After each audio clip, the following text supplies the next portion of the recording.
percent of students write units correctly but dimensions incorrectly. Don't make that mistake.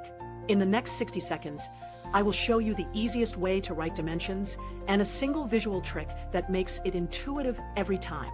We are going to learn how to write units in their dimensional form. This helps us understand what the core ingredients are that build any physical quantity.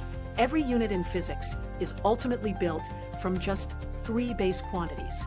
Mass is represented by capital M, length by capital L, and time by capital T. Mass tells us how much matter is inside something.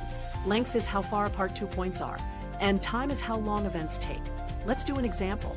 Velocity measures how fast position changes. If we walk from point A to point B along a straight path, the change in position is delta x, and the time it took is delta t. Velocity is delta x over delta t. In dimensional form, that ratio is LT to the minus 1. Now, for a second example, force is mass times acceleration. So capital EFF equals lowercase m times lowercase I. Acceleration is how much velocity changes each second.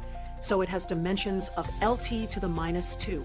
Multiply that by mass, and you get capital EFF has dimensions capital M LT to the minus 2. To summarize, first identify the base quantities that build your unit. Then replace each quantity with its dimensional symbol. Finally, combine like symbols by adding and subtracting exponents, and you have the dimensional form. With practice, dimensional form becomes a quick way to double-check that your units make sense before you do any calculations.